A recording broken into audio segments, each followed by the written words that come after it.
सचिवालय से राजेंद्र छाबड़ा की रिपोर्ट। 5 आरपीएस को मिला आईपीएस में प्रमोशन। इनमें जो पहला नाम है वो पीयूष दीक्षित, फिर विष्णाराम, तीसरा नाम है पुष्पेंद्र सिंह राठौड़, चौथा नाम कमल शेखावत और पांचवा अविनाश कुमार शर्मा। ये अब आईपीएस बन गए। 21 अगस्त को दिल्ली में इंटरव्यू हुए थे। साल 2024 की वैकेंसी के बदले प्रमोशन। केंद्रीय गृह मंत्रालय ने आदेश जारी कर दिए। तो राजस्थान को 5 आईपीएस और मिल गए हैं जो दरअसल इससे पहले आरपीएस थे। उनका प्रमोशन हुआ है, आईपीएस में प्रमोशन हुआ है। इनके नाम हैं पीयूष दीक्षित, विष्णाराम, पुष्पेंद्र सिंह राठौड़, कमल शेखावत और अविनाश कुमार शर्मा। 21 अगस्त को दिल्ली के अंदर इंटरव्यू हुए थे और साल 2024 की वैकेंसी के बदले प्रमोशन अब हुआ है। मेरे सहयोगी और associate editor doctor Rituraj Sharma जुड़ गए। ऋतुराज जी, जरा बताइए, पांचों का सिलेक्शन और सिलेक्शन के साथ साथ पृष्ठभूमि भी जरा पांचों की बताइए।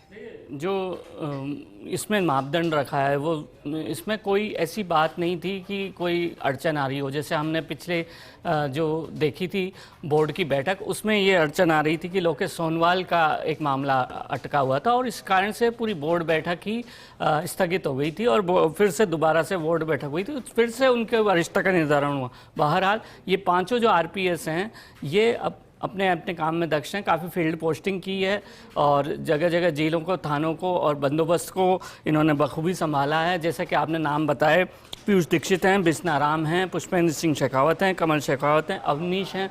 ये पांचों अब आईपीएस बन गए हैं। इसका नोटिफिकेशन जारी हो गया है। केंद्रीय गृह मंत्रालय ने ये नोटिफिकेशन जारी किया है। अब इसकी आगे की प्रक्रिया अगर हम संक्षेप में बात करें तो डीओपीटी इसको नाम को भेजा जाएगा और डीओपीटी से सरकार के पास आएगा, तब सिविल लिस्ट में से शामिल किया जाएगा, जिसके बाद बैच देने की कार्यवाही होगी।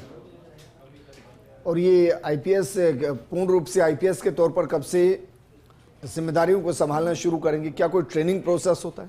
बस जैसे ही ये अधिसूचित हो जाते हैं एक बार, वैसे ही ये आईपीएस बन जाते हैं। लेकिन इनकी जो आईपीएस के रूप में पोस्टिंग है वो सरकार के अधीन है और राज्य सरकार इनकी पोस्टिंग किस रूप में देती है इसे ये देखने वाली बात होगी। हम देखते हैं कि ब्रिजेंद्र काफ़ी समय से आईपीएस की जो सूची है वो अटकी हुई है और कई जो पहले के प्रमोटेड अधिकारी हैं उन्हें प्रमोटेड रैंक पे अभी पोस्टिंग नहीं दी गई है, तो वो भी इंतज़ार कर रहे हैं। कई ऐसे हैं जो एसपी से प्रमोट हो चुके हैं लेकिन अभी तक वहीं काम कर रहे हैं या समकक्ष पदों पर। तो इस तरह की स्थितियां कब समाप्त होंगी ये देखने वाली बात है और ऐसा माना जा रहा है कि जो विधानसभा सत्र है इसके बाद एक और बड़ी सूची आ सकती है। अच्छा, इस पूरी सिलेक्शन प्रोसेस को भी जरा समझाइए। कितने नाम इसके लिए गए थे जिनमें से 5 का चयन हुआ है?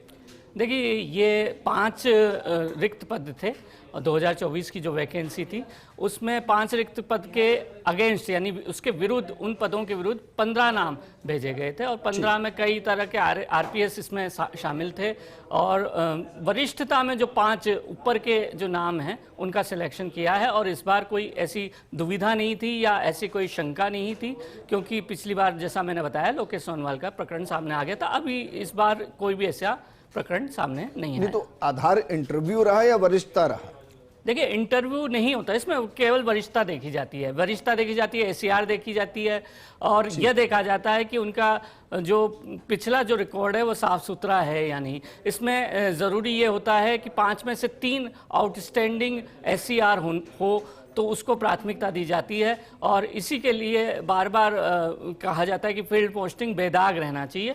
तो यह पूरी प्रोसेस करके भेजा गया था, जिसमें जो यूपीएससी हैं वहाँ पर इसको देखा गया। सुधांश पंत गए थे वहाँ पर और उनके साथ जो एसीएस गृह हैं वो भी मौजूद थे। तो पूरी वरिष्ठता देखी गई और उनका सिलेक्शन किया गया। अच्छा, अभी भी कोई ना कोई जिम्मेदारी तो निभा रहे होंगे, तो क्या उसका अतिरिक्त चार्ज दिया गया?